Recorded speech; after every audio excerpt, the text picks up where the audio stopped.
Assalamualaikum. Hari ni hari Jumaat. Sambil-sambil duduk-duduk ni, aku ada tadi tengok dalam YouTube satu video yang daripada TV Al Hijrah. Dia berkenaan, tajuk dia apa ni, persiapan kiamat. Aku tengok video tu, aku rasa macam sebenarnya diorang ni tak faham sebenarnya, ataupun tak tahulah, tak faham. Ya, pembaca berita tu dia sekadar membaca berita kan. Tapi isu yang dibawa dalam video tu, nanti okey, kita tengok dulu video ni.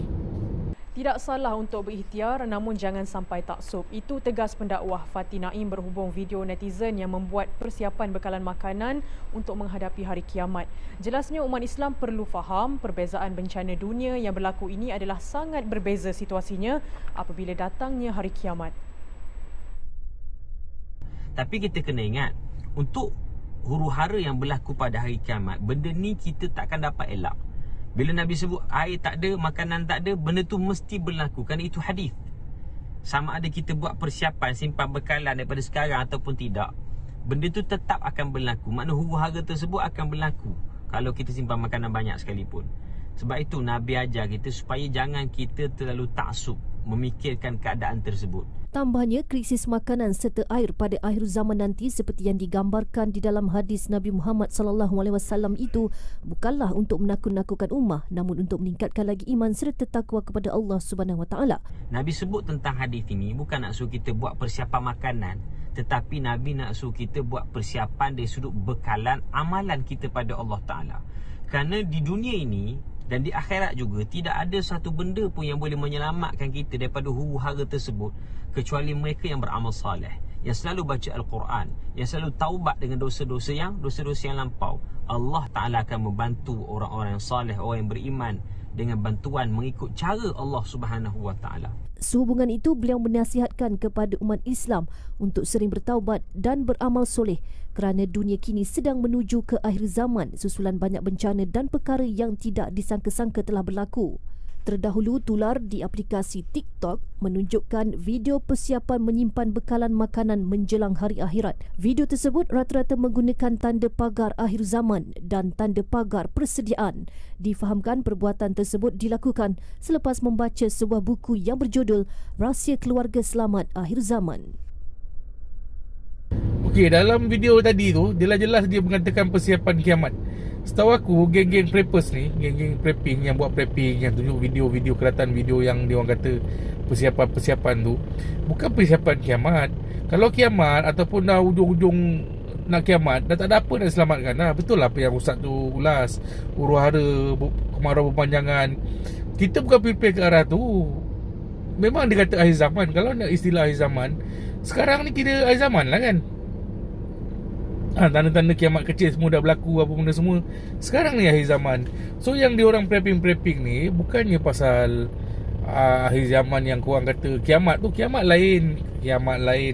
Dia cakap persiapan akhirat pun tadi.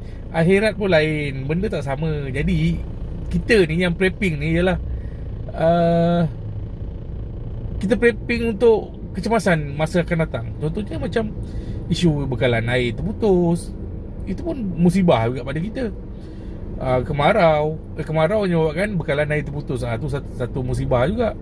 Lepas tu bekalan makanan terputus kan, sebab apa, banjir ke apa benda semua. Macam tu je kita prepping. Yang selama hari ni yang kita duduk kerja hari-hari ni, apa semua kita prepping lah ni. Kita kerja, tunggu gaji, dapat gaji, simpan, itu semua prepping lah kan. Tapi yang rutin kita hari-hari kita lakukan ni, kita tak bagi, dia orang tak bagi sebagai prepping. Sebab apa, benda ni semua orang buat. Jadi yang grup-grup preppers ni, dia extra mile. Dia lebih fikir ke arah macam contoh macam tiba-tiba yalah, rumah tak banjir, tiba-tiba banjir, terpaksa korang keluar daripada rumah sebab banjir atau huru-hara atau apa benda semua. Even masa PKP tu pun beramai antara kita yang berbondong-bondong cuba nak melepaskan diri daripada KL ni sebab kalian nak PKP macam tu kan. Contohnya. Jadi apa yang dalam berita tu cakap, aku rasa macam ada kesilapan kat situ, kesalahpahaman. Mana ada orang prepare untuk hari kiamat selain pada amal ibadah, teguhkan iman dan benda semacam Ustaz tu cakap, betul lah kan. Tapi kalau untuk makanan, air korang simpan banyak-banyak untuk prepping hari kiamat, tak ada. Mana ada. Cuma orang-orang yang berjiwa preppers ni ataupun baru belajar nak prepping ni, dia akan prepping. Contoh macam kita sekarang, macam aku sekarang dalam kereta kan. Dalam kereta aku macam-macam ada aku bawa. Ni untuk apa? Untuk hari kiamat ke? Tak kan. Aku standby aku punya makanan. Bukanlah makanan, satu kotak belakang tu ada jajan-jajan dah, biskut-biskut lah, coklat dan benda semua in case aku lapar, emergency, stuck dekat traffic light ke apa kan. Attention station kita boleh makan dengan air, botol-botol air tu kan. Boleh buat basuh, boleh buat minum, semua ada. Dengan benda-benda lain, dengan towel besar yang bersih. Kalau misalnya tiba-tiba kita hujan, masuk kereta terpaksa berlari dalam keadaan hujan, tak sempat pakai poncho. Poncho ada dalam kereta, tapi kita daripada luar sana dah pergi kereta hujan kan. Tapi kita redah juga, dalam kereta ada towel besar. Tiba-tiba jalan raya nampak aksiden kemalangan, tiba-tiba nampak mangsa tu bleeding, keluar darah mancut-mancut kan. Kita boleh gunakan towel besar kita yang bersih tadi untuk kita buat direct pressure dekat dia punya luka untuk berhentikan pendarahan. Macam tu. Jadi jiwa-jiwa preppers yang macam ni yang kita nak menerapkan di dalam kalangan masyarakat, di kalangan kawan-kawan kita kan.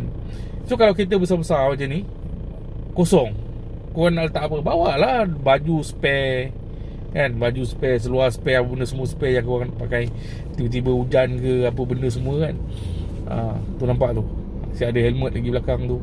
Tu helmet aku punya skateboard. Ada barang-barang ni lah untuk kita prepping kan. Selain pada tools yang memang ada dalam kereta ni untuk kalau breakdown ke apa benda semua, itu benda yang biasa kita jangka kan. Sebab prepping ni dia berkaitan dengan teori juga. Teori dengan andaian. Andaikan aku pergi ke satu tempat tu, apa kemungkinan yang akan berlaku kan. Selain pada traffic jam mungkin biasa orang kita boleh agak lah, okey daripada sini aku lalu jam macam biasa je. Tiba-tiba pokok tombang melintang jalan kan, ribut. Macam semalam hujan batu dekat mana ni, Shah Alam kan. Lepas tu pokok tombang menghalang kau punya laluan, nak ke depan tak boleh, ke belakang tak boleh.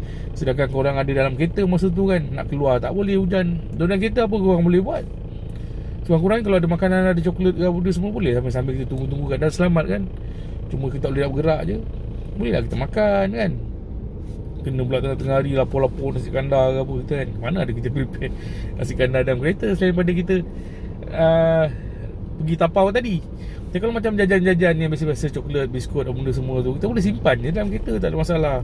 Jadi macam tu juga dengan geng-geng yang diorang tunjukkan video-video prepping ni, yang diorang tunjukkan macam mana diorang seal makanan diorang, macam mana diorang simpan, stock up dia punya bekalan-bekalan. Bukannya untuk prepping ke kiamat. Korang jangan salah faham tu. Ada orang cakap, alah dah buat apa nak prepare benda ni semua, yang penting jaga iman, jaga amal lah. Tu betul. Itu paling betul sekali lah kan. Tapi kita prepping makanan dan benda semua ni untuk menjaga iman. Korang bayangkan korang ketua keluarga macam yalah bapak ke apa benda semua kan. Korang tak ada prepare benda-benda yang basic-basic macam tu. Tiba-tiba berlaku satu-satu bencana yang mana korang tak boleh nak keluar rumah untuk beli makanan dan benda semua. Anak korang mengengek lapar kan. Lapar, nak makan, nak benda semua. Korang tak ada benda tu, kehabisan mungkin kan. Macam mana, apa perasaan korang, apa iman kau pada masa tu kan. Silap kau boleh salahkan apa, ya Allah Tuhan aku, kenapa kau jadikan benda ni berlaku pada diri aku kan, dengan family kan. Macam tu pula salahkan pada Allah pula. Padahal kita yang tak prepare dalam keadaan yang kita aman damai sekarang macam ni. Macam tu. Jadi benda prepping ni, tolonglah kepada korang-korang yang tak pernah tahu pasal benda-benda macam ni, bila masuk dalam grup preppers ataupun grup-grup mana-mana grup yang menyarankan untuk orang prepping, jangan terlalu cepat sangat terjun nak kecam ke benda semua kan. Tak, dia orang buat prepping, aku percaya bukannya untuk hari kiamat. Tak ada orang yang boleh selamat daripada hari kiamat. Even kalau kita orang Islam percaya, ada iman sebesar zarah sekalipun, bila sampai hari kiamat diorang akan mati dulu. Kena ada angin yang datang tu, yang Tuhan hantar tu, orang Islam akan mati dulu. Yang melihat hari kiamat tu, yang orang confirm masuk api neraka je, orang-orang yang kufur katanya. Okey, yang tu korang dengarlah ceramah-ceramah yang lain. Okey, itu sajalah perkongsian video aku untuk kali ni. Jadi aku nak bergerak ke destinasi ke sana. Bye-bye.